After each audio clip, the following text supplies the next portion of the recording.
afeição, uma inveja muito grande, né, de vocês, da história, da tradição, da cultura, da força política de Pernambuco, e eu fico muito alegre quando eu tenho a oportunidade de voltar aqui. Quero agradecer por tanto a Virtu e a universidade, a escola, acredito que é de ciência política e relações internacionais, enfim.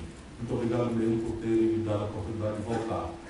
A alegria se exponencializa por repartir uma mesa, se assim posso virtualizar, com essa figura extraordinária, que é pernambucano, treinado no mundo, que é o Felipe Aguiar, uma pessoa que você tem que prestar atenção nele, é um cérebro extremamente qualificado, especial, acho que tem vocação para a política, tem tentado interessá-lo na política, ele tem que ter as cautelas naturais, olhando as coisas como estão, mas a solução para amar a política não é negá-la, é invadi-la. E isso é uma coisa que eu gostaria de dizer na frente dos seus conterrâneos. Repare, eu tenho um olhar breve e um olhar mais profundo sobre esse porquê chegamos aqui. O olhar mais breve é que nós, deixa eu fazer aqui um parênteses, outro dia eu estava assinei a polícia e essas coisas, em vez de você dizer, está tudo bem, o cara tem que responder, está tudo bem, isso aí. Né? Se você quer racionalizar, você corre um risco tremendo. E eu fui querer estar uma dessas horas aí, um conterrâneo meu do sertão do Ceará, está tudo bem, doutor? Rapaz, não dá para dizer que está tudo bem, não, olha as coisas como é que estão aí, a política está de um jeito. É isso, doutor. Ruim é ser servente de pedreira. Tem razão. É bem pior do que ser político. Mas, rapaz, a política está difícil, doutor. Política não é difícil. Eu fui querer fazer ironia com o cara e disse, pois então me ensina. Faz uns 35 anos que eu tento aprender esse negócio aí. E ele disse, doutor, política é simples, é só pabular os amigos e botar defeito nos adversários. Sabe o que é pabular? Isso é um assunto, é uma palavra bem cearense. Pabular quer dizer elogiar, amar. E aí eu estou contando essa história porque eu não posso vitimizar, eu não posso criminalizar a vítima. Então, a Dilma é vítima de um golpe de Estado, o país está sob um golpe de Estado. Essa é uma afirmação que eu não faço por política, vem da minha formação jurídica, de professor de direito constitucional. Ela fazia um péssimo governo, na minha opinião, mas isso ser ruim, mau governo, não é razão para interromper o mandato legítimo otorgado pelo povo. Ela não cometeu crime de responsabilidade nenhuma, portanto, houve um protocolo que também foi repetido em 64, se tiverem curiosidade, eu reproduzo para vocês. Isto dito, agora a gente não dá jeito dos adversários. Os adversários estão aí para destruir a gente. O que a gente pode e deve fazer é uma reflexão sobre nós próprios. Então, na minha opinião, nós chegamos aqui por um conjunto absolutamente grave de erros nossos. Os adversários nos espreitam para agudizar, explorar e manipular o que puderem em cima dos nossos erros. Mas não foi mérito deles terem chegado ao poder, tomando o poder da gente, e sim defeitos graves nossos. Vou tentar, em breve quanto seja, especular sobre como chegamos aqui. O Brasil está proibido de crescer sua economia desde 1980. Eu vou arbitrar em 1980 porque ali morreu o velho modelo nacional desenvolvimentista que produziu a 15ª economia industrial do mundo, baseada em capitais externos e em ciclos tecnológicos muito lentos, em proteção do mercado, em uma série de fatores e tal. Isso tudo morreu. E nós tínhamos, como temos até agora, grandes e gravíssimas emergências. Quando este modelo morreu, ainda estava a ditadura em vigor no país. E nós que criticávamos a ditadura, não quisemos nem faríamos isso, reconhecer, né, relativizar, tudo era culpa da ditadura. E celebramos um consenso absolutamente superficial, porque senão a gente ia brigar. Qualquer especulação mais profunda de economia política dissolveria a frente pela restauração da democracia. Portanto, tudo certo, nada errado, mas era uma emergência que obrigava que a gente fizesse assim. Então nós nos unificamos em eleição direta, constituinte, anistia e sistema institucional. Já mais na frente, a grande emergência que surgiu foi a inflação, já como escombros, já como sequela do modelo, e essa inflação explode no colo da democracia. Nós agora tínhamos recebido a coisa, não relativizamos o problema e tínhamos um problema para resolver. Ainda tivemos uma tragédia absolutamente, estigmatizante da nossa da nossa fé no Brasil, de que Deus é brasileiro, Tancredo Neves morre e assume está com o Sarney. Né? E a inflação com essas tragédias, etc. Então, já no enfrentamento da inflação, a nossa grande frente se dissolveu. O PT, por exemplo, pôs-se contra o Plano Real. Eu ajudei a fazer o Plano Real, fui ministro de Itamar Franco, e acredito que era um imperativo, mas, de novo, nós fizemos o Plano Real sem tratar estruturalmente nenhum dos problemas dos escombros da velha ordem. Nós fizemos um truque bem intencionado, né, muito bem intencionado, está valendo até hoje, que foi, enfim, acabar com a inflação e preparar o país para, aí sim, reestruturar sua matriz de desenvolvimento. O Real teve tanto sucesso, do seu ponto de vista popular, que o Fernando Henrique trocou a ideia de projeto nacional, de reformas, estratégias de desenvolvimento do país, por um microprojeto de poder. E por que ele ficou popular? Isso é que a gente precisa entender no fundo da coisa, porque isso é filme velho, que nós estamos assistindo agora, tem componentes trágicos de novo, tem componentes passionais de novo, mas é filme velho. Quer ver? Me acompanha aqui o que eu vou dizer. Isso é para falar de futuro, como nós vamos já ter oportunidade. Então, o que é que aconteceu? O Plano Real extinguiu a inflação do dia para a noite. Como no Brasil a inflação não era propriamente uma doença da moeda, mas um mecanismo de financiamento espúrio do setor público e um mecanismo de ganhos especulativos para os rentistas, para os detentores de capital, nós deixamos uma montanha de dinheiro do dia para a noite na mão do povo. Que desconfiado que aquilo não era para valer, ou que era um truque, o Lula estava dizendo que era um truque, o Brizola estava dizendo que era um truque ali e tal, foi imediatamente ao consumo felicitante. Né? Então a humanidade hoje não se compõe mais de cidadãos, mas de consumidores. Nós somos empurrados a transitar nossa ansiosa busca pela felicidade, não mais na dimensão espiritual, romântica, não estou falando de religião, né? Na insurgência revolucionária, que a minha geração, por exemplo, se felicitava nisso. Eram valores espirituais. Hoje nós somos induzidos a acreditar ilusoriamente, isso é uma tragédia da humanidade que nós temos que revogar. No fundo, isso é o que está acontecendo. Elza está aí? Oliveira, tudo bom? É uma amiga querida que eu tenho. Obrigado por ter vindo. Nós estamos induzidos a esse equívoco, mas isso nos predispõe, então, a esses ciclos de felicidade, porque melhoramos o padrão de consumo. Só que esse padrão de consumo melhorado assim é insustentável. Eu não estou hostilizando o consumo, eu apenas não acredito que alguém seja feliz pelo consumo. A felicidade não se encontra aí, vai estar em outro lugar, como a humanidade toda está vendo. E aí o que aconteceu? O Fernando Henrique vive esse boom de popularidade, que é na esteira de um ciclo de consumo alto, pelo fim da cessação do imposto inflacionário, e quebra o país. Ao quebrar o país, veja o filme como é, veja o filme como é. O Fernando Henrique quebra o Brasil, dispara a taxa de juros, meta essas coisas, meta de inflação, tudo é madrugada da véspera do colapso, da coisa, invenção do Arminio Fraga, que agora virou dogma de fé, ninguém pode nem pôr em perspectiva para refletir. Feito em cima da perna a resposta ao colapso cambial de 99. Pois bem, o que é o colapso cambial de 99? A gente não aprendeu ainda, e tem que ajudar o povo a entender, que o câmbio é um preço relativo que mexe com todos os outros preços da economia. E isso não é assunto de economista, é um assunto da nossa vida. Porque, repare bem, o preço da passagem de ônibus, que embalou como principal questão as manifestações de 2013, é uma variável direta do óleo diesel. O óleo diesel, o Brasil estupidamente abriu mão de uma política de óleo e gás e passa a ser exportador de petróleo bruto barato e importador de derivados em dólar. Só para vocês terem ideia, quando o Lula tomou posse, quer dizer, quando o Lula entregou para a Dilma, a gente precisava de R$1,75 para comprar $1 de diesel. Quando a Dilma caiu, a gente precisava de R$4 para comprar o mesmo dólar de diesel.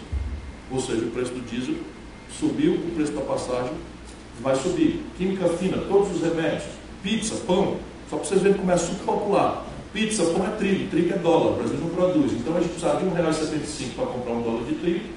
Passamos a precisar, quando a Dilma cai, de R$4 para comprar o mesmo dólar de trigo. O preço do trigo subiu, o preço do pão subiu, o preço da pizza subiu. E aí a gente atira nesses preços relativos com taxa de juros. Isso é uma digressão que talvez não caiba aqui, senão depois nas perguntas. Mas o fato é que lá com o Fernando Henrique aconteceu isso. Nós desvalorizamos a nossa moeda 50% em 90 dias. E detonamos essa amargura de recessão, de desemprego e tal. Olha o Brasil. Naquela data, o PT cria um movimento fora FHC, convoca a população para o movimento fora FHC, e o Lula, inacreditavelmente, assina um pedido de impeachment do Fernando Henrique e entrega na Câmara Federal ao então presidente da Câmara, Michel Temer. Não é de chorar? Veja bem, não é de chorar? Na época eu falei, Lula, não faça isso, pelo amor de Deus, meu irmão. A gente não pode fazer isso, porque remédio para governo ruim não é impeachment. Se a gente legitimar esse caminho, uma hora dessa vão fazer conosco. O que vale é que eu escrevo nas revistas e tal, e eu tenho 1000 artigos meus mostrando a incongruência, a maluquice disso daí. Mas nós estamos querendo entender como é que nós chegamos aí. Então, quando quebra o governo e o Lula faz essa reação e tal, dá a passagem à vitória eleitoral do Lula. Só que o Lula entra e também resolve não mexer nas estruturas. Manda uma carta aos brasileiros, assume o compromisso com a cripto conservadorismo rentista e tenta minimizar as contradições disso, melhorando a vida do povo. Sobe o gasto social de 20% do PIB para algo ao redor de 30%, aumenta o poder real de compra do salário mínimo e cria uma rede de proteção social que esconjura a fome do lado das pessoas mais pobres, isso é verdade, e aumenta o crédito de 20% para 55% do PIB. Este é o movimento. Mas ele faz isso como? Se as interdições estratégicas estavam dadas. Porque agora nós temos outra condição de financiamento deste padrão de consumo felicitante e insustentável, que era o boom dos preços das commodities. Commodities é como os economistas chamam esses produtos de baixo valor agregado. Então, minério de ferro, soja, milho, petróleo bruto. Então, são produtos que o Brasil produz, praticamente de forma extrativa mineral, ou no agronegócio, e exporta-se a agregação de valor com grandes volumes. Puxado pela China, nós estávamos vendendo, quando o Lula entregou o governo para Dilma, nós estávamos vendendo uma tonelada de minério de ferro por $190. Quando o Lula entrega o governo para Dilma, nós estávamos vendendo um barril de petróleo por $110. E a soja subiu 270% de preço, e o milho subiu 480% de preço, e assim todos os produtos tradicionais brasileiros bombaram, de maneira que o problema estrutural do país, que nós podemos especular aqui, de novo foi adiado por um projeto de poder, né? E com esse ciclo felicitante, popularizante de consumo alargado. O que acontece? Com a Dilma, já em 2013, a China, como sequela de 2008, do colapso do neoliberalismo no centro do capitalismo mundial para os Estados Unidos, a repercussão devastadora presente até hoje na Europa, que são os maiores mercados compradores da China, a China despenca de 12, 13, 14% de crescimento ao ano para 5,5%. Como ela é de nós o maior comprador, ela deixa de comprar volumes extraordinários das commodities brasileiras e os preços afundam. Só para vocês terem uma ideia, quando começa o debate do impeachment da Dilma, o minério de ferro que vendíamos a $170, $190, estava sendo vendido a 38. Só para vocês terem o tamanho da tragédia, a CSN, onde eu estava trabalhando, tinha resolvido largar a política, largar não por mágoa, porque tinha ajudado a preparar uma nova geração no Ceará, e cansei. Antes eu falava mal dos meus inimigos, e de repente eu estou obrigado a falar mal dos meus amigos. Então, eu enjoei e vou cuidar da vida. Tive um filhinho, não sei o que e tal. Estou pensando aqui, sexagenário quase, vou viver a minha vida. Né? Sem mágoa, sem nada, ganhei todas que lá no Ceará, está tudo certo. Mas começa o debate do impeachment da Dilma. O minério de ferro, eu estava trabalhando na CSN, e eu queria dar um exemplo para vocês terem ideia do tamanho da tragédia. A CSN é o terceiro menor custo de produção de minério de ferro do mundo. Nós só perdemos para a Vale do Rio Doce em Carajás, porque foi a primeira do Debras, depois e para um australiano. Então, nosso custo de produção da CSN, para você tirar uma tonelada de minério de ferro, é 35.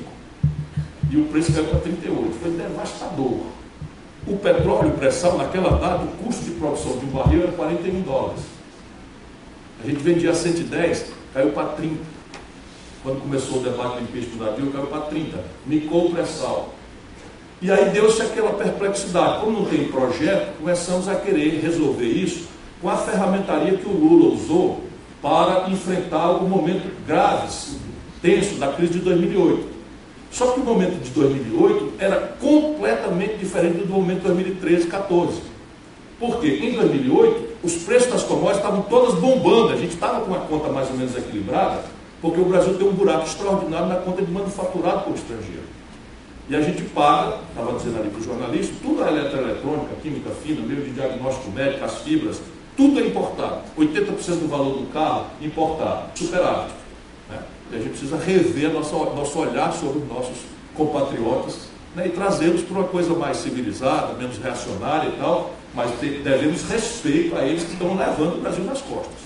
Temos provocado muita marinha sobre isso, o que não autoriza ninguém a trabalhar escravo, nem a matar índio, nem a depredar meio ambiente. Falando de outra coisa, né? Mas, enfim, com os preços caindo, você repete o filme do Fernando Henrique. A Dilma substituiu a política. Assim, eu estava só dando um exemplo do Lula. Quando a 2008 aconteceu, a consequência para o Brasil foi uma brutal retração de crédito. Que nós, porque não caímos na bobagem neoliberal completa, mantivemos o BNDES, o Banco do Brasil, a Caixa Econômica Federal, o Banco do Nordeste, né? E fizemos contraciclicamente um empurrão do setor privado, do setor público estatal brasileiro, para fazer contraciclicamente suprir a coisa de crédito. E fizemos renúncias fiscais pontuais, de novo, sem muito estudo, sem muita seriedade e tal, muito na base do clientelismo, da fisiologia e tal, mas fizemos e o país atravessou a crise, e o Lula falou até que no Brasil a tsunami era uma marolinha. Aí acharam que foi bonito, só que o problema agora é outro. O problema agora é que nós nos desfinanciamos estrategicamente. E aí eles repetem a mesma maluquice. Renúncia fiscal de 84 bilhões de reais em 2013, 2014, 84 cada ano. Quebra o país, sob o ponto de vista fiscal, e não pedagogiza isso para a população, não conversa com a população, não reparte com a sociedade essa tensão estratégica, e vai para a marketagem. Vai para o deixa que eu chuto, e não sei o que, papapá e tal. Resultado, ganha a eleição na beirada, e ao ganhar a eleição, solta um tarifaço e uma desvalorização do câmbio. Lembra de Fernando Henrique em 99? Aconteceu. Sabe o que, é que o PT fez na data? Criou um movimento fora FHC, eles criaram um movimento fora Dilma. Sabe o que é o pedido de impeachment? Eles fizeram um, só que agora, eles lá não tinham força nenhuma, agora eles tinham a plutocracia e todas as suas ferramentas, né, de proteção, especialmente a grande mídia, e nós nos desconstituímos do povo. O impeachment aconteceu antes de mais nada porque nós ganhamos um projeto de país por um projeto de poder. E é assim que nós chegamos até aqui. Longa viagem e cumprindo o meu papel aqui de tentar destrinchar algumas dessas coisas. Sim. A primeira delas sendo, e aí citando uma entrevista sua passada, a única reforma estrutural que Lula fez foi a tomada de 3 filhos, né? Então, quais são essas reformas dentro desse novo modelo? E já me antecipando aqui, sabendo que juros e capacidade de financiamento da economia é um tema central sempre no seu discurso, como é que você avalia a experiência de Dilma tentando baixar a taxa de juros e a crítica a ela que isso deveria ter sido feito com mais mercado, com criação do sistema financeiro e não usando os bancos públicos? Como é que, então, entra para a gente mais detalhe, quais são essas reformas estruturais que ele não fez e como é que entra o crédito, que parece ser o grande elemento do seu discurso? Se vocês todos não leram George Orwell, um livro chamado 1984, leiam, né? Vale a pena ler, é uma novela que teve a intenção de denunciar o autoritarismo stalinista, etc. Porém, tem coisas muito interessantes, e uma delas está muito contemporânea da modernidade, que é na neurolinguística, inteligência emocional, não sei o que e tal, é que lá eles criam, no universo autoritário do George Orwell, eles criam a nova língua. Então, a nova língua é o seguinte: eles inventam uma expressão para negar um fato da realidade. E o autoritarismo impõe, pela nova língua, você está vendo isso aqui é quadrado, cara, não, isso aqui é redondo, porque nem aí para nada.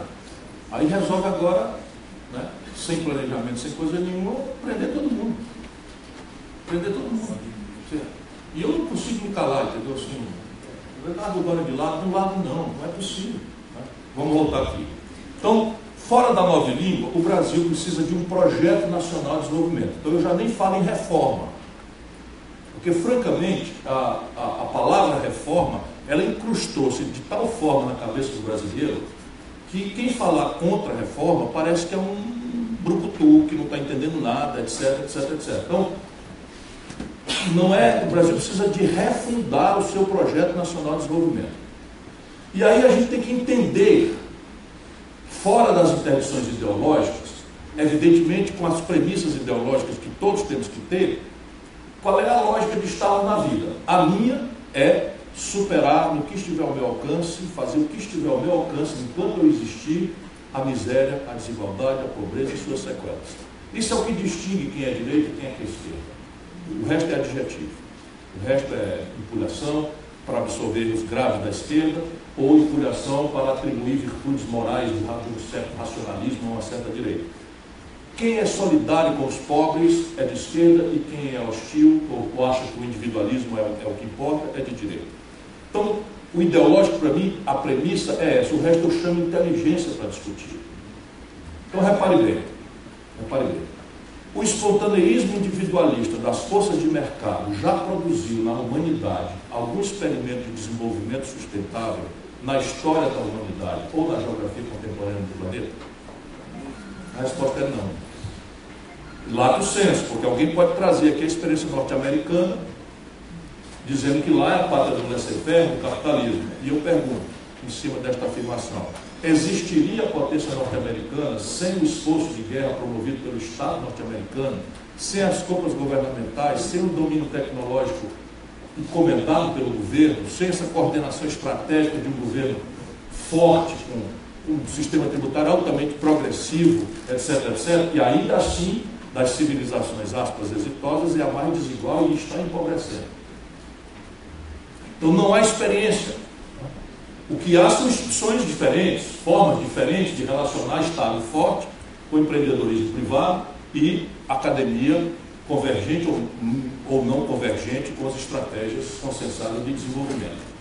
Que são, vamos dizer, o balé que eu advogo, mais ou menos é esse aqui. E aí a gente deveria vir de trás para diante, para tentar que ouvidos de... Eu não consigo, eu me recuso a dividir a humanidade entre petralhas e coxinhas. Eu não consigo reduzir o Brasil a essa divisão entre petralhas e coxinhas. Então eu estou descobrindo aí um jeito de falar que o Brasil está assim desde 1980, como eu falei para vocês. Nós crescemos 2% ao ano em média. A China era igual ao Brasil em termos de projeção de comércio internacional em 1980.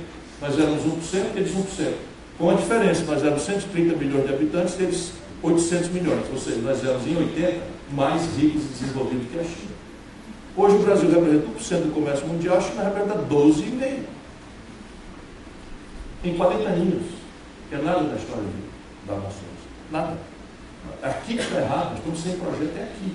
E aí, 80 para cá, não existia nem o Lula nem o Fernando Henrique. Então, os dois não patrocinaram momentos, que eu tentei descrever aqui, nos seus respectivos, mas agora não tem mais puxadinho, não tem mais como arremedar, porque todas as contradições explodiram no só tempo. E elas são 3. Por que o Brasil não cresce? Primeira, décadas de juros altos, o passivo das empresas estrangulou. Então, nesse momento, a possibilidade do Brasil crescer, puxar pelo investimento das empresas, é zero. Segunda razão, o colapso das finanças públicas. Então, a possibilidade do Brasil crescer com 1,6% de investimento projetado para a União, Estados e Municípios esse ano, o que está orçado para investir da União, 0,4% do PIB. Só para vocês terem uma ideia, a União vai pagar de juro para a dívida 11% do PIB. E todos os investimentos orçados, não serão cumpridos, chegarão a ridículos 0,4%. Todos os estados e todos os municípios juntos orçaram investir 1,2% do PIB. Vocês estão vendo o que está acontecendo no Rio de Janeiro, Rio Grande do Sul, Minas Gerais, São Paulo e mais 14 estados do Brasil quebrados. Receita líquida inferior à despesa líquida. Ou seja, se não consertarmos as finanças públicas, também daí não sai crescimento nem desenvolvimento do continente. Terceiro, desequilíbrio nas contas externas do Brasil como estrangeiro. É outro fator impeditivo de crescer. qualquer ensaio de crescimento no Brasil imediatamente é interrompido por esta lógica que eu vou repetir, porque sendo um assunto centralmente popular, ninguém tem tido direito, porque a Globo não trata, as elites não querem que o povo conheça isso, e nós precisamos ter mediações, é isso que eu estou dedicado, tentar construir uma corrente de opinião que nem não precisa aceitar a minha solucionática, né? Eu queria só estabelecer um consenso sobre a problemática, né? Se o diagnóstico for correto. Então vamos de novo esmiuçar isso aqui. O Brasil abriu mão de um projeto nacional, isso tem consequências práticas. Nós abrimos mão de um projeto industrial. E aí nossa indústria está regredindo ao patamar em relação à economia que tínhamos em 1910. Só para vocês terem ideia, a indústria no Brasil já foi 32% do PIB, hoje representa 8%. E nosso modo de viver, aspas, ilusoriamente felicitante, é consumir o industrial. A eletroeletrônica, a microeletrônica, a informática, o automóvel, enfim, a iluminação, o microfone, a televisão, a ótica, enfim, o eletroeletrônico, tudo é importado. E aí, se o país cresce, se apresenta um desequilíbrio na conta, e esse desequilíbrio tensiona o valor da moeda. Porque, de novo, não precisa ser economista para saber, se no Marco Zero ali, no mercado, pertinho, tiver pouca banana amanhã, na feira, e muita gente precisando e querendo comprar banana, o preço da banana sobe. Então, se você tem um desequilíbrio na conta externa, ou seja, uma brutal demanda por dólar, e a oferta de dólar escasseia, o preço do dólar em real sobe. Como eu tentei demonstrar, o dólar está entranhado em todos os preços da nossa vida. Uma consulta de médico, uma consulta de um dentista, por exemplo, psicologicamente, isso é o que os economistas chamam de non-tradable. Você não tem custo incorrente da consulta, do serviço, mas os insumos do doutor, todos são importados. E a tendência dele é cobrar $100 de consulta, porque ele sabe que os insumos deles... Então, os aluguéis não são, mas o cara acostumou, porque vai viajar para Miami, não sei o que e tal, ele precisa ter uma passagem para Miami do aluguel. Então, a economia brasileira é toda sensível à taxa de câmbio, nos preços reais da vida do nosso povo. E aí você desvaloriza a moeda, apresenta-se uma alta de preços, e eles atiram com taxa de juros, etc, etc, etc, e está aí o país sem crescer.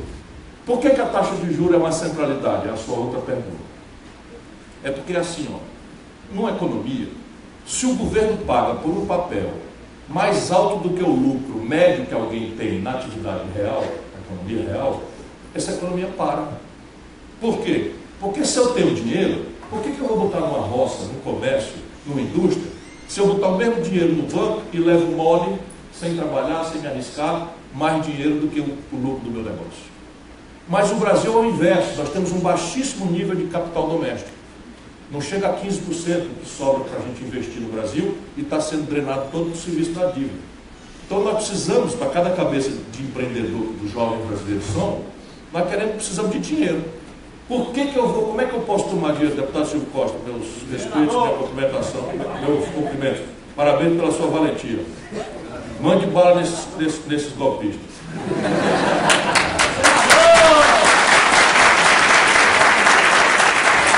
Então, repare, como é que eu vou tomar dinheiro emprestado a juros de 25%, 30% ao ano, se todo negócio te dá 8% de lucro no máximo? Entendeu? Eu pego o dinheiro emprestado, boto no negócio, o negócio te dá um lucro menor do que a metade do juro que eu tenho que pagar. Por isso que o juro tem centralidade, entendeu? Então, e o Brasil, há 40 anos, mantém a sua taxa de juros consistentemente acima da rentabilidade média dos negócios. E as razões são falsas, isso é um mecanismo de transferência de renda, não é um mecanismo de combate à inflação, porque a inflação que se combate com juro é a inflação de demanda. E talvez o único brasileiro que tenha manejado hiato de produto, inflação de demanda no Brasil, fui eu, como ministro da Fazenda. Eu conheço o bicho. O que é inflação de demanda? A população pode comprar a renda que tem no bolso, mais o crédito que dispõe na praça. Então, teoricamente, se eu tiver capacidade de renda mais crédito para comprar 120 e a minha economia só produz 100, dá-se uma elevação de preços, uma espécie de leilão, para tirar os 20 mais baratos de baixo. Isso é inflação de demanda. Então, teoricamente, se eu atiro com taxa de juros, eu encareço o crédito e eu, então, desaconselho a demanda agregada puxada por crédito. Por que eu digo tão cuidadosamente, em tese? É porque os manuais de Chicago não conhecem o Brasil.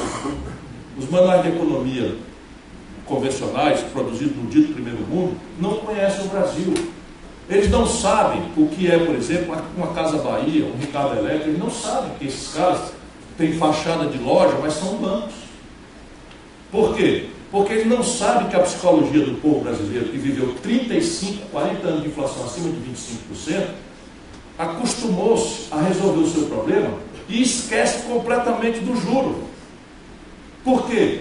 Porque ele aspira a ser feliz consumindo eletroeletrônico, que ele não pode, a renda que ele tem não dá, mas o Ricardo Elétrico oferece para ele pagar 3 fornos de micro-ondas, levando um para casa, desde que a prestação caiba no bolso dele.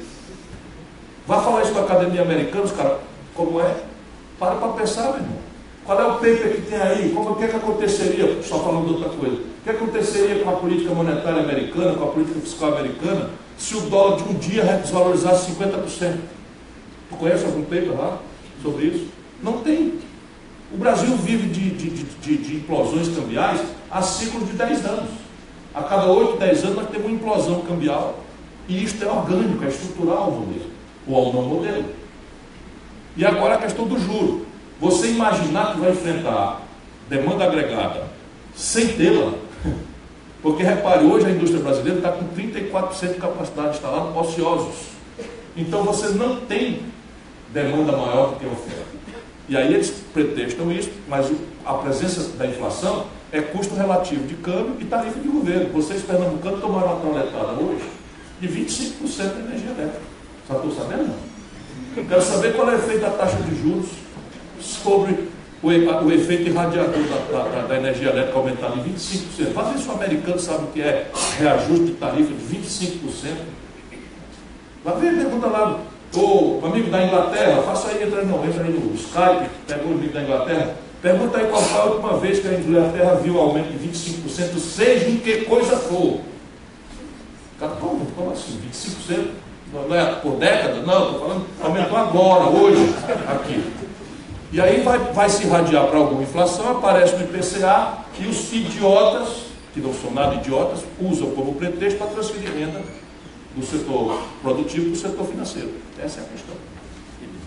Então, Ciro, projeto de país, é o que fala. Pensando agora no segundo momento da conversa, o agora, como é que a gente chega lá? Sabendo que você é um democrata convicto, e ontem o Brasil todo assistiu a julgamento do TSE, como as instituições que a gente tem hoje vão levar a gente para construir esse projeto, colocar esse projeto para frente? Eu tenho a obrigação, sou convidado para falar aqui, então, de projetar para vocês assim, uma certa segurança.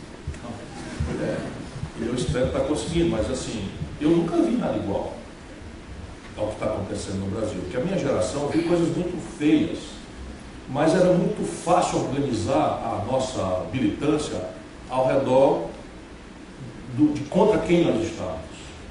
Nós meio que sabíamos bem claramente quem era o inimigo e sabíamos quem era a nossa vizinhança. Agora, o Brasil está... E nós ganhamos todas. Isso eu quero passar para vocês com muita convicção. Nós ganhamos todas mesmo. Minha geração acredita no milagre da política, não é por fé, é por experiência. Nós ganhamos todas.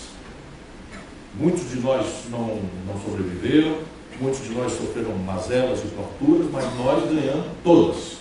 E eu só vi o país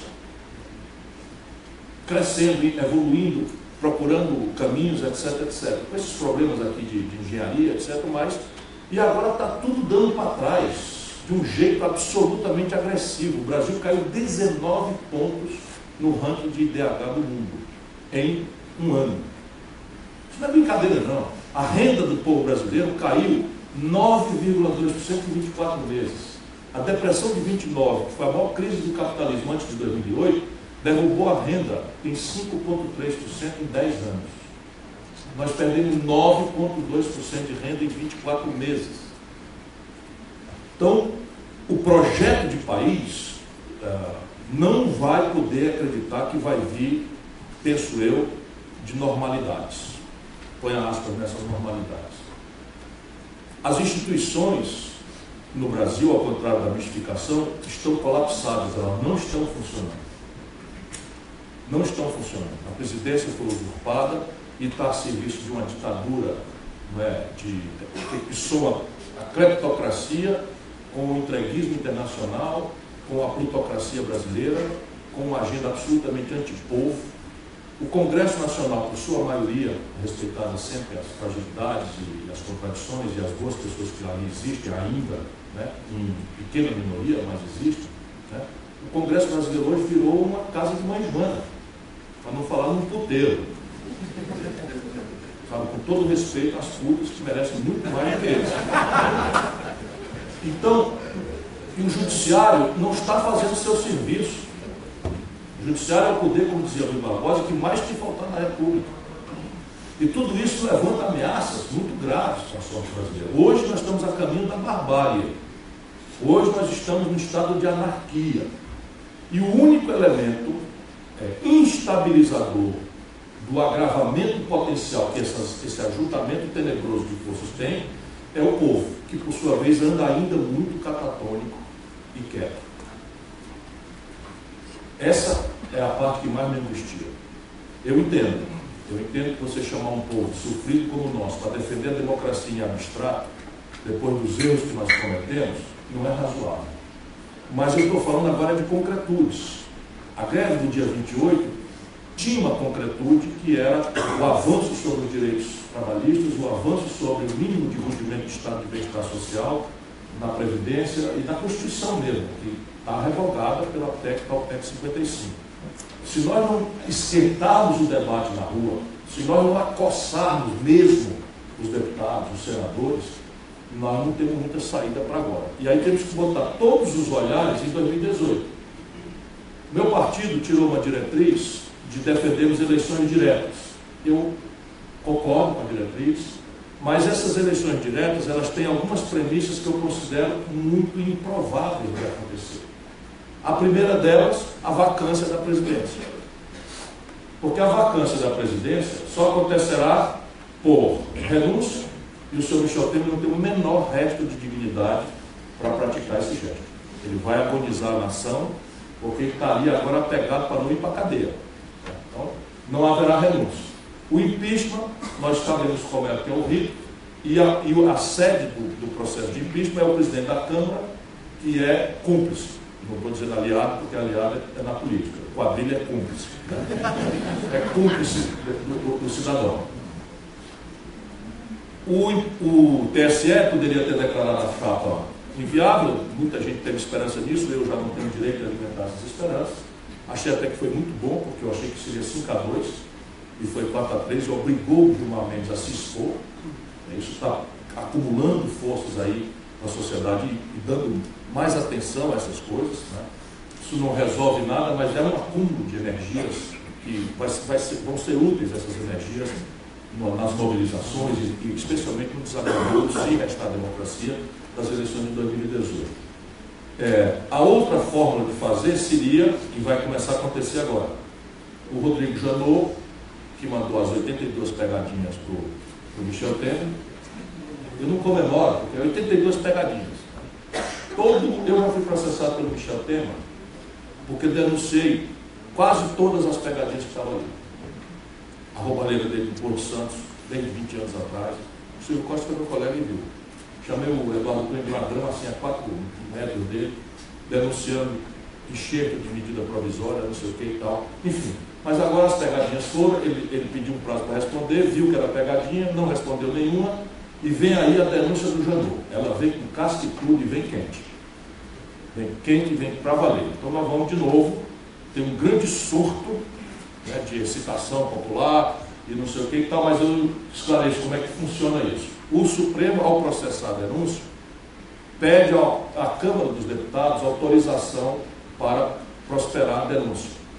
E isso depende de 2/3 dos senhores deputados. Só o povo na rua, de forma muito quente, esquentando a lenha de deputado em aeroporto, sabe? Indo para a porta da casa, não sei, mas de dia pelo menos acho que pode, mas tem que ir para cima deles.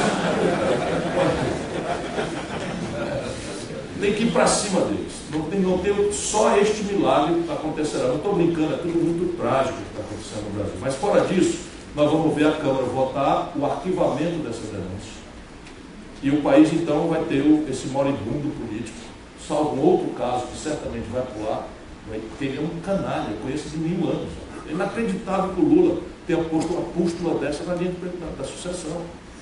Quer dizer, a minha raiva do Lula não é negócio de triplex, não é negócio de coisa, é como é que pode, isso eu disse na época, não foi agora, como é que pode a gente, com a força do mundo todo, para impor uma presidente que não tinha experiência de nada, só porque o povo acreditava na gente, botar o Michel Temer de vice, depois entregar furnas para Eduardo Cunha, roubar dinheiro e comprar deputado. Cansei de dizer que não era possível uma coisa dessa acontecer, que isso ia dar merda, que não sei o que, papai e tal. Isso também é público, escrito, entrevista. Hoje esse YouTube é uma beleza. Você vai lá no YouTube e pega tudo que está dito lá. Enfim, esse cenário nos leva a uma situação de decadência socioeconômica até 2018. E 2018, nós precisamos forçar a mão de que seja um debate sobre o futuro do país e não sobre o passado. Essa é a minha questão. Do que forçar a mão. Não é preciso votar em mim, nem votar em não sei quem, mas não dá, por exemplo, a gente aceitar que a resposta para as complexas questões brasileiras seja uma mistura de um moralismo de goela com um ambientalismo difuso, com uma tal de nova política que ninguém sabe quem é, que é minha amiga Marina. Ok, nova política, ambientalismo e coisa. Mas e aí? E aí? De onde é que vai vir o emprego? Como é? Crescendo quanto nesse modelo aí? Qual é a matriz energética desse negócio? E a taxa de juros vai ser assim? E a taxa de câmbio vai ficar assim? Nós vamos continuar iludindo o povo com ciclos insustentáveis de consumo, que agora não tem mais de onde tirar o dinheiro para pagar? Percebe? Essas são as perguntas que a sociedade tem que impor à sua liderança. Aí tudo bem, o cara pode dizer o seguinte: não, vamos medalhar tudo e chamar o Bolsonaro. Perfeitamente, mas peça um pouquinho. E aí, Bolsonaro, como é? Eu sou um democrata visceral mesmo, mas eu vejo com muita preocupação os desdobramentos do Brasil, muito mesmo, porque nós não temos modelo, as lideranças conhecidas estão meio desmoralizadas, né?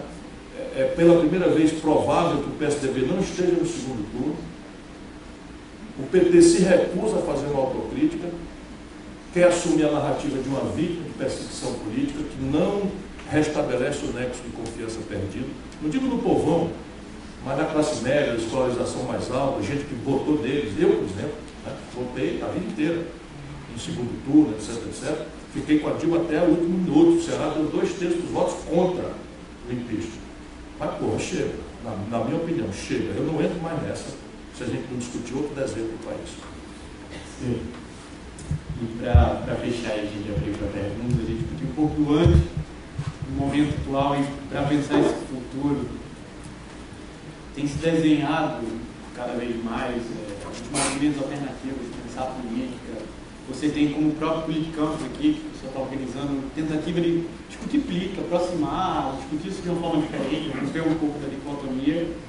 E como é que você vê esse futuro, os caminhos até lá, caminhos alternativos, como você redesenha os partidos, todo o aparato democrático até lá? E a pergunta, claro, Ciro Gomes vai ser candidato a presidente em 2018, convicto, e como é que vai ser isso?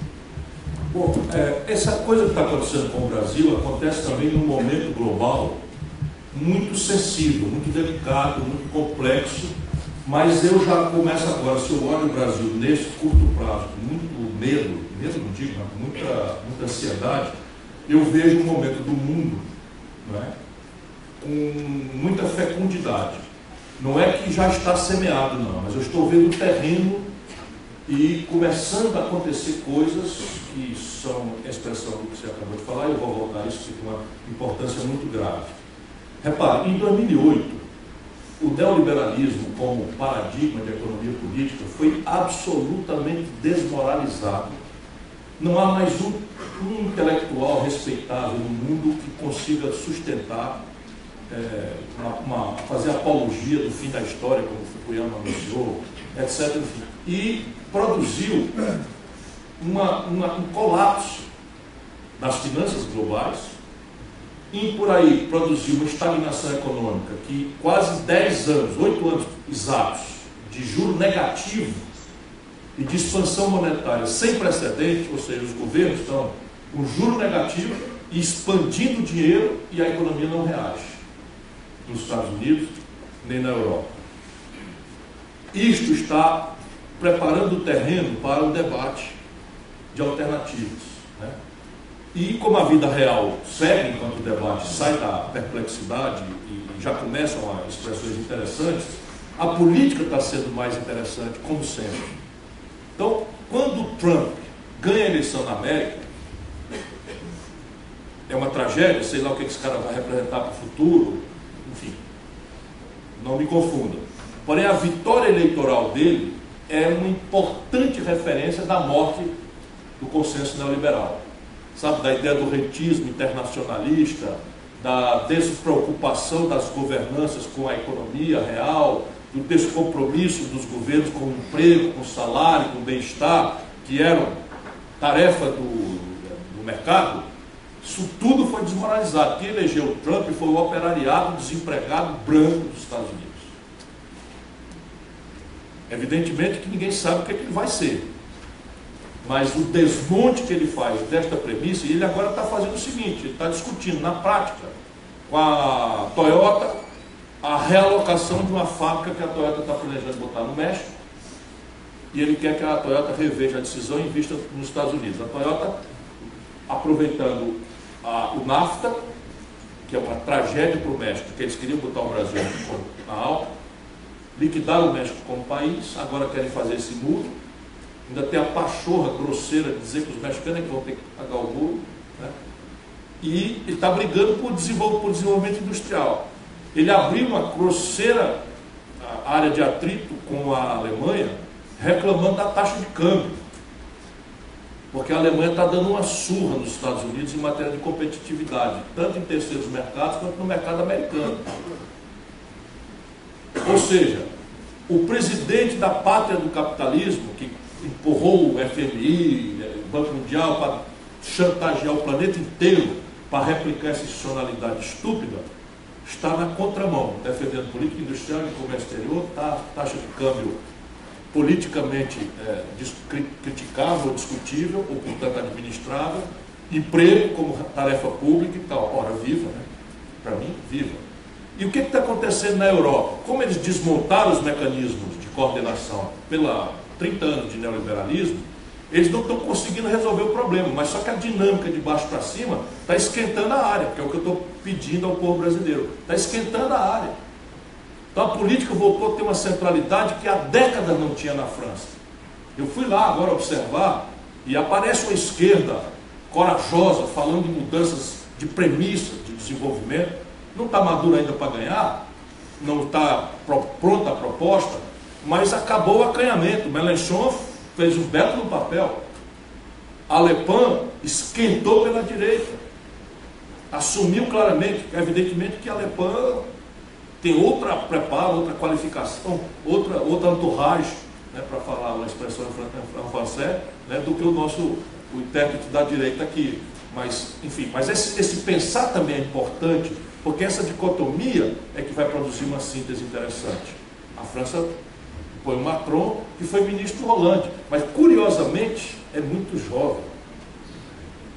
Isso é que é uma coisa que me agrada também, é muito jovem. A velha França elegeu um camarada jovem, ainda ali nessa coisa sincrética entre uma esquerda mais quente e uma direita mais quente, obrigar a produzir essa síntese diante de questões práticas, né? Migração, emprego, salário, terrorismo, ordem internacional, financiamento da OTAN, uma série de questões e tal. E o Brasil está cheio de potencialidade nesse momento do mundo. A Inglaterra, as eleições agora, a May convoca eleições antecipadas na crença de que ia dar um banho e aumentar a maioria, ganha relativamente, mas diminui a maioria, obrigando-a a negociar com minorias também mais quentes, também mais aquecidas no debate, a saída da Inglaterra, do Reino Unido, da Europa. E o Brasil, enfim, é uma potencialidade civilizatória extraordinária. que pode pedir um lugar nessas inovações institucionais, né, que pode dar lições, né, se a gente se organizar aqui dentro, do sincretismo que o mundo está buscando, né, de uma esquerda quente, de uma direita quente, e de um sincretismo celebrado ao redor de um projeto nacional com objetivos, com metas que sinalizem e coesionem a sociedade para esperançosamente construir, não esperar, construir o futuro sonhado. E o papel da juventude é essencial. Como é que isso acontece agora na Europa? Como é que está acontecendo isso? A França teve 12 candidatos a presidente. 12. A gente aprendeu que esse negócio de partido pequeno, isso é besteira, não é o nosso problema. Reforma política precisa, mas não é essa que estão propondo. E não estou nem aí, nem para bem nem para mal, isso não me interessa. O que interessa é que lá, os 4 candidatos vitoriosos vieram de movimentos, que a legislação brasileira é extremamente rígida e não permite. Mas a política precisa aprender a libertar a oligarquia, né, o baronato da política, para que o povo invada. E aí a juventude é que vai fazer isso. No primeiro momento são movimentos, mas é preciso não aceitar a tentação muito grave que hoje pesa sobre os jovens, assustados com a podridão geral do quadro, que é a fragmentação, que é a virtualização das relações humanas.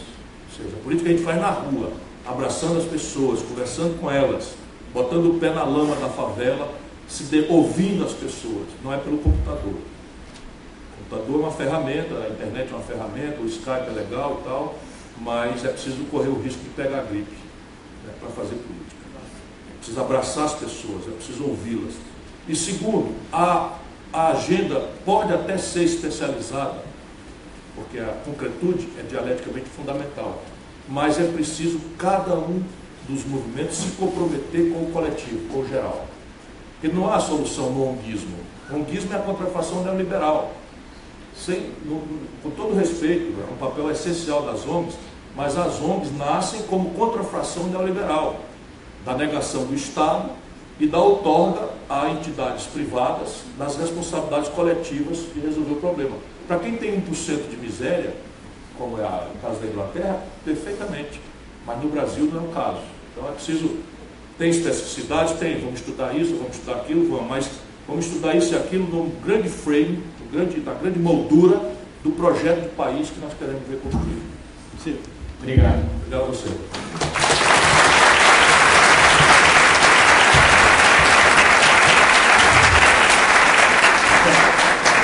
Vamos abrir para perguntas. Gabriel fica com o microfone aqui. Vamos combinar assim, a pergunta difícil vai esporear, fácil para mim. E, enfim, passou uma fila aqui, Gabriel.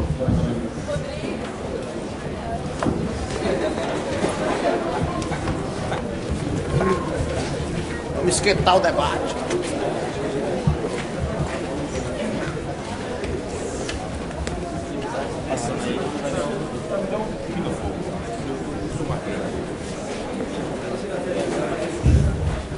Boa noite. Meu nome é Guilherme. Eu gostaria de fazer uma pergunta simples e direta, pelo visto é uma pergunta de muita gente espalhada pelos mercados familiares da vida, mas eu gostaria de ouvir uma resposta complexa por vir de Ciro Gomes. Por que a Globo agora se volta, aparentemente, contra aquilo que ela pôs no poder? Só antes de passar, pessoal, se a gente puder seguir o exemplo de Guilherme, seguir 3 negrinhos, por favor, se apresentar. 2, fazer perguntas sem introdução. E 3, fazer uma pergunta que termine com um ponto de interrogação. Eu acho que a gente consegue chegar até o fim da. Guilherme, eu também estou muito curioso, porque eu ouço falar o que a Globo fala. Eu mais de 20 anos não vejo TV comercial. Mas eu fico sabendo o que está acontecendo pelo Facebook, e o Vicente que aqui me ajuda e tal.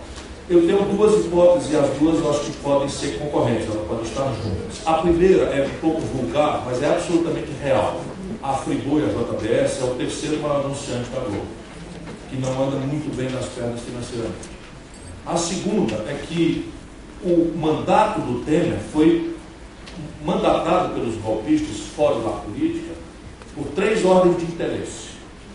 E só uma ele está entregando. A primeira ordem de interesse era o fim da Lava Jato. Então, do A ao Z, né, e é lamentável, do A ao Z, os sindicatos políticos querem o fim da Lava Jato, querem um limite, querem um controle, querem o fim disso e tal. E o Michel Temer não está dando conta de entregar.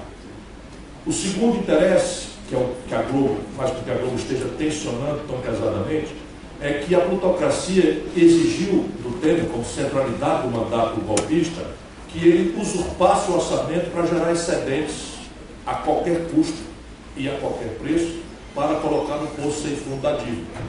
O indicador de sanidade do crédito público, internacionalmente reconhecido, onde vem as agências de risco, classificar o Brasil e tal, é proporção dívida-PIB. E o Michel Temer está arrebentando as contas públicas. O déficit primário esse ano vai ser algo ao redor de 150 bilhões de dólares.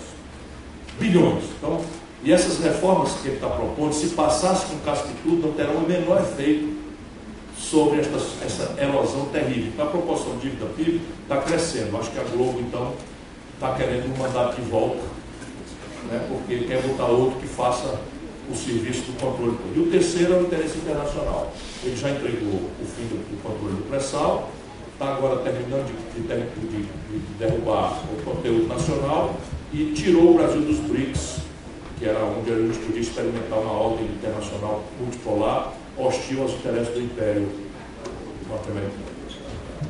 Mas a hipótese é essa, pragmaticamente, bolso e bolso.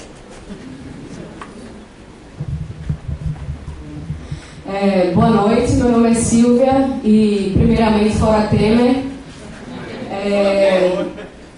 Então, eu milito, sou militante de direitos humanos, jornalista e, com muita honra, presidente da Internacional Socialista de Educação. Na ordem constitucional brasileira foi uma ferramenta de democracia direta, que é o plebiscito revogatório, chamado recall, que eu defendo há muitos anos já.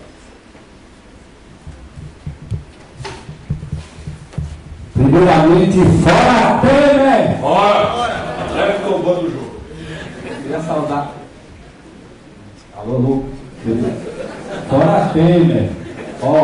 Queria saudar aqui a presença do deputado Ciro Costa, do ex-governador e ex-ministro Ciro Gomes. E Ciro, quando o Temer assumiu, ele trouxe para a Petrobras. Primeiramente, eu queria identificar que eu sou cinésio. Eu sou petroleiro, trabalho na Petrobras, sou do Sindicato dos Trabalhadores da Indústria de Petróleo, Pernambuco, Paraíba, mas sou estudante, estou aqui como estudante em ciência política.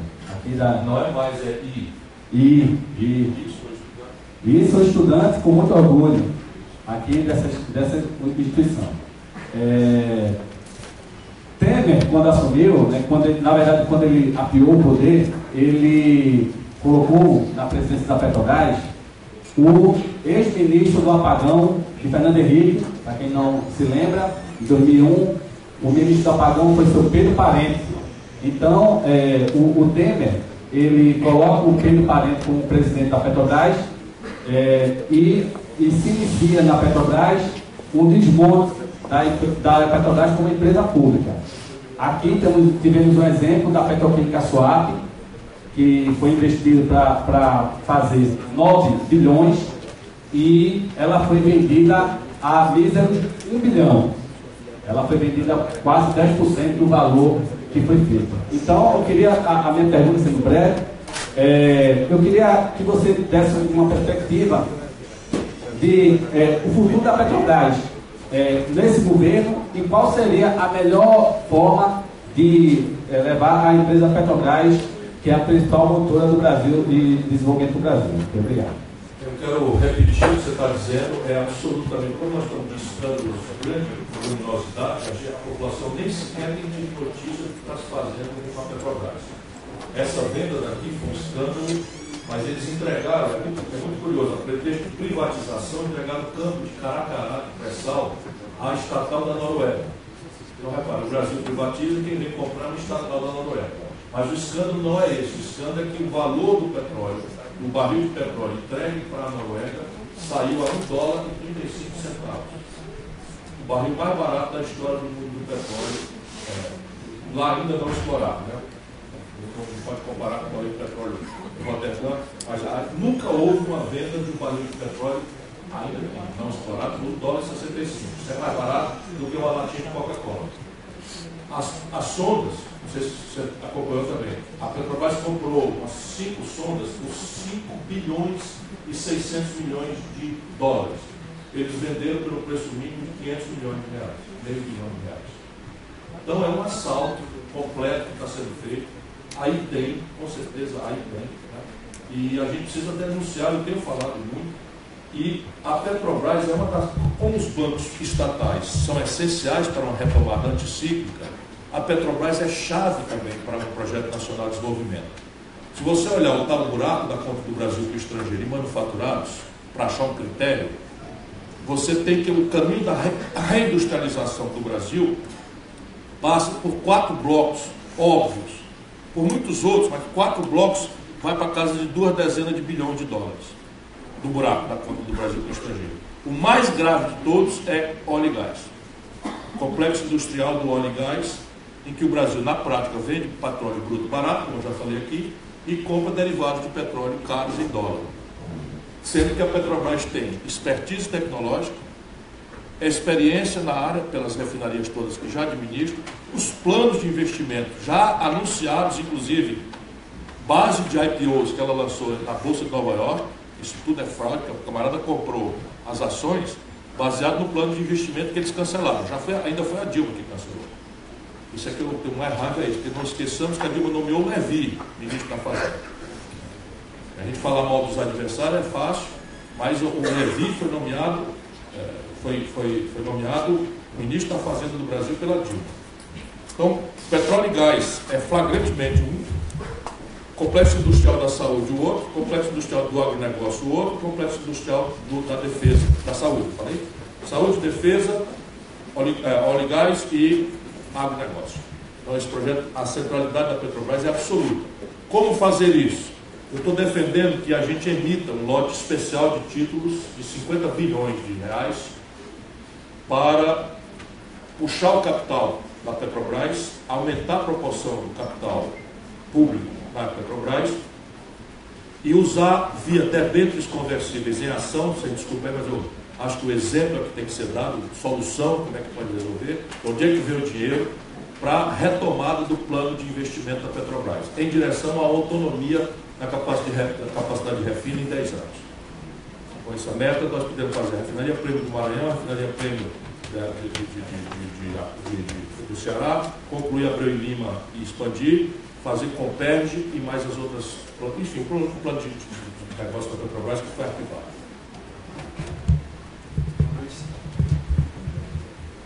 Com a renúncia fiscal de 84 bilhões de reais que o Guido Manto já fez em 2014, dá para fazer tudo isso. Entregar 84 bilhões para os oligopólios. Boa noite, eu sou Alisson, estudo Economia aqui na UFPE e eu gostaria de fazer a seguinte pergunta para ti. Como podemos criar uma agenda de Brasil que favoreça a formação bruta de capital, estanque esse processo violento de desindustrialização e, ao mesmo tempo, torne a nossa indústria competitiva a longo prazo? E se a reforma da Previdência estaria inclusa numa agenda que tente transformar um sistema que atualmente tem déficits em um sistema que é movido principalmente por investimentos? Brilhante, isso aqui me dá muito prazer. Como é teu nome? Alisson. É assim, o que o Alisson está perguntando, basicamente, em última análise, é de onde vem o dinheiro, né, para você sustentar desenvolvimento. E essa é a grande tarefa que o Brasil, politicamente, não tem tido coragem de enfrentar, nem mesmo lá no exuberante modelo nacional desenvolvimentista. O que é a formação bruta de capital para os não iniciados? Sem ser economista, eu explico, né? É o que sobra entre o que a gente produz no ano e o que a gente consome. Então isso, teoricamente, seria a nossa poupança. A formação bruta de capital é a poupança. Então, a China, por exemplo, sobram 45% a 50% todo ano do que ela produz para girar a traquitana do ano que vem, 50% do PIB. A Europa, mesmo com dificuldades de ganho de produtividade, que está tudo feito, infraestrutura, etc., etc., tem ali 30% a 32% do PIB de formação bruta de capital. O Brasil, no melhor momento do Lula, chegou a 17%, ele recebeu do Fernando Henrique com 14% e agora já está de volta em 14% de novo. Ou seja, nós temos quase nada lembrando que a dívida leva a 11%, então você tem quase nada só para ter proporção de recursos para investimento. E ao contrário do que o mito neoliberal pregou, o nível de formação bruta de capital de um país não é consequência fatalista do entrechoque competitivo das forças do mercado, e sim consequência de arranjos institucionais que a política faz ou deixa de fazer. Faz de um rumo ou no outro, faz bem feito ou faz mal feito. No caso brasileiro, são alguns movimentos flagrantes, pela obviedade caricatural da nossa vida. Primeiro, o sistema tributário. Então, o sistema tributário é regressivo. Ele cobra muito mais de quem pode pagar menos e muito menos de quem pode pagar mais. Agora, isso é uma luta política. Por exemplo, o Ceará cobra 8% de imposto sobre heranças. Rio de Janeiro quebrado cobra 4%. Rio Grande do Sul quebrado cobra 4%. Minas Gerais quebrado cobra 4%. No Ceará nós conseguimos coesão política e sobrevivemos à tarefa que não é nada. Nos Estados Unidos eles cobram 35%, 40%. Aí ficam os babacas aqui querem imitar os Estados Unidos, acho que Miami é a capital cultural do planeta, né? E ficam, pô, o brasileiro é egoísta, nos Estados Unidos eles são doadores, olha aí o Bill Gates deu bilhões para a fundação. Bota o imposto sobre heranças e doações no Brasil de 45%, como o Bill Gates tinha que pagar, e dá a opção do cara escapulir esse dinheiro, evadir, disputando uma fundação que financia a universidade, para ver se o brasileiro não vira mais generoso do mundo. Percebe? Então, e aqui no Brasil, você tem, por exemplo, só 2 países da OCDE não cobram tributos sobre lucros e dividendos. O Brasil e a Letônia. Com todo respeito à Letônia, não me parece ser modelo para o mundo. E o Brasil cobrava muito pouco e o Fernando Henrique revogou. Então, você incrementar a tributação sobre lucros e dividendos e desonerar o investimento. Você tributar a transferência intergeracional de renda, estimulando a cicatrização intergeracional, né? Vai enfrentar o nepotismo empresarial brasileiro, porque o capitalismo brasileiro é nepotista, né? A imprensa brasileira são 5 famílias, absolutamente nepotista, né? E qualquer nordestino que se destaque é coronel para eles. Qualquer um é coronel, basta ser nordestino, é coronel, porque agora eles são nepotistas, o capitalismo nepotista, isso não existe mais no mundo inteiro. E você tem que gravar isso daí. Evidentemente que você só faz isso com coesão política na sociedade, né? E é preciso criar, também ainda no modelo tributário, uma tributação mais progressiva da terra com relação à proximidade das cidades, para fazer uma reforma agrária nova, qual seja de minifúndio com a agricultura e produtos de alto valor agregado para o abastecimento das cidades com logística baixa. Tá certo? Isso. E isso tem que ser pelo fator de utilização. Agregar ao imposto territorial o fator de utilização. Quanto mais utilizar, menos paga imposto. Então você vai pegar uma grande extensão de terra de boi extensivo, vai gravar muito mais. E essa extensão de terra sendo trabalhada com a agricultura, com intensividade, etc., etc., você vai cobrar muito menos ou até zerar o modelo que eu advogo de progressividade. Quando eu fui ministro da Fazenda, eu criei a alíquota de 35% dos grandes e uma de 10,5% dos menores. Foi eu virar as costas para ninguém revogou. Mas o Brasil está aí. A quem senhor nós queremos servir? Essa é a questão. Primeiro movimento. O segundo você indiciou na inteligência da sua pergunta. Previdência social. Então é preciso que o mundo progressista brasileiro não repudie a ideia de um debate sobre a Previdência Social. Podemos até trocar a palavra. Porque na verdade eu não quero uma reforma, eu quero fundar um novo regime previdenciário de capitalização público, sob controle dos trabalhadores, porém com carreiras constituídas em bases meritocráticas, premiadas e punidas conforme o êxito da eleição, né, dos investimentos, onde se vão multiplicar o acervo das contribuições previdenciárias, pessoal, trabalhador e patronal e governamental, associando ao investimento produtivo de longo prazo, ou seja, associando a poupança de longo prazo, que é a Previdência, ao investimento produtivo de longo prazo. As dificuldades da transição não devem nos inibir de formular essa estratégia. E eu já especulo sobre a transição. Hoje nós precisamos fundar um mercado de capitais no Brasil.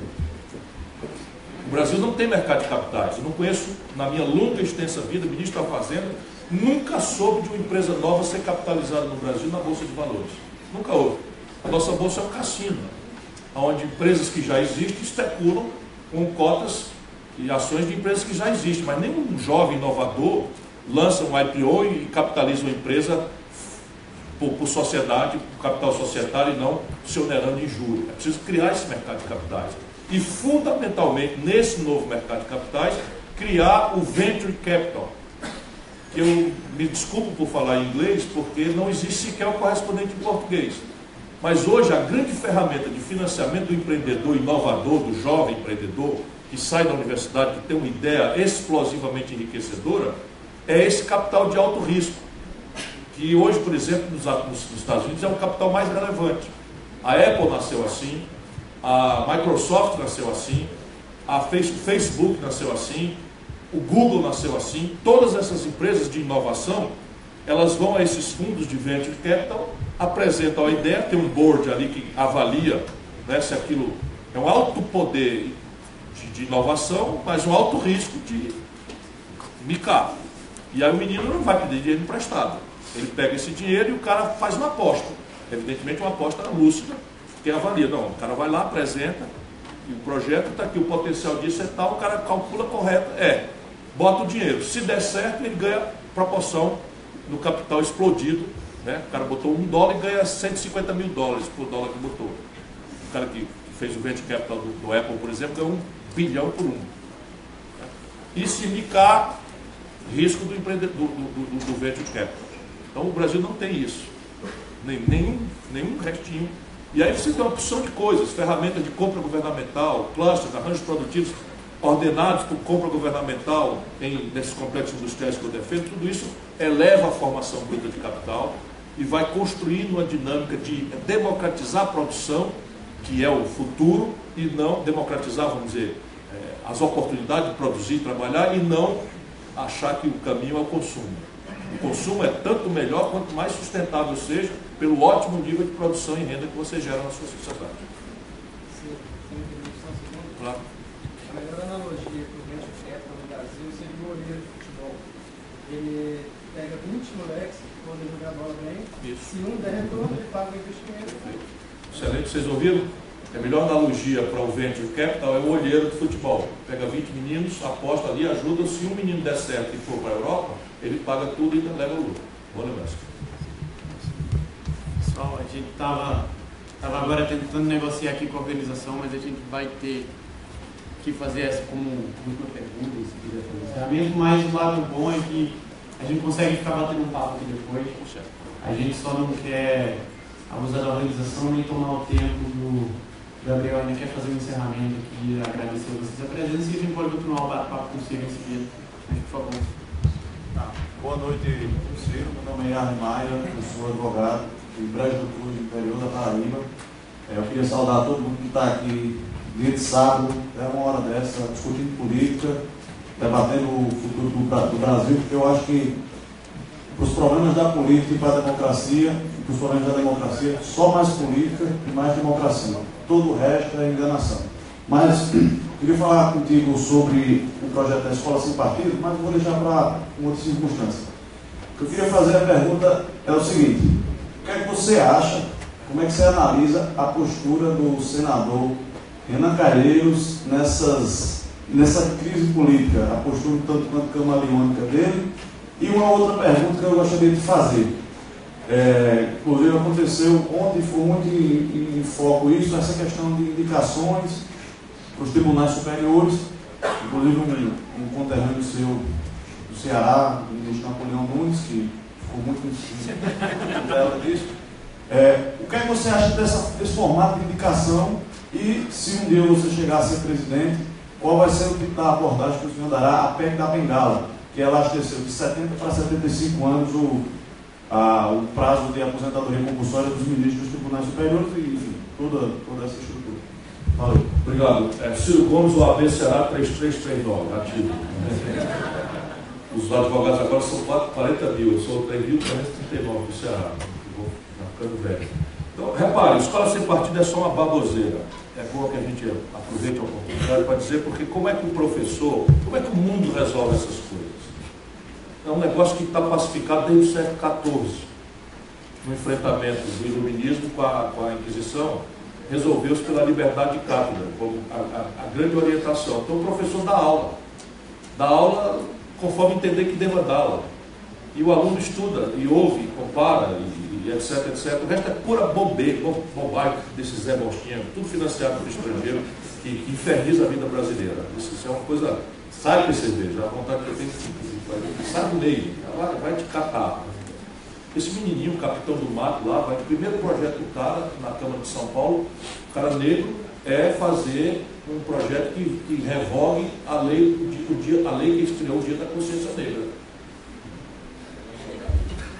Não, os capitães do mato eram escravos que perseguiam seus irmãos a serviço da coisa. E a gente tem que ter algum valor, dar algum valor, alguma respeitabilidade. Para mim são merdas, puro e simples, merda seca, que não serve nem para fertilizar nada. Né? Nem música seca, não serve nem para fertilizar, de nada. E é como tal que deve ser tratado, porque se a gente levar a sério, é o que eles querem. Eu tenho uma grande dúvida sobre a mudança no mecanismo de eleição de constituição dos tribunais superiores. O mundo inteiro mais democrático, você faz embaixo a possibilidade de eleições até populares em matéria do Ministério Público e alguns lugares com juízes comunitários.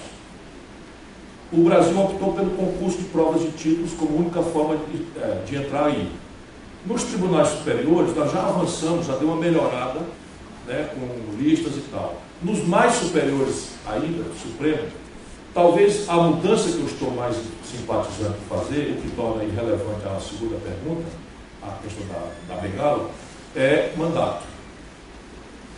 Eu não digo que estou a favor, né, mas acho que mandato de 12 anos, nada que tem que ter a garantia. Se pode der. Já houve um projeto da assinatura com mandato de 10 anos.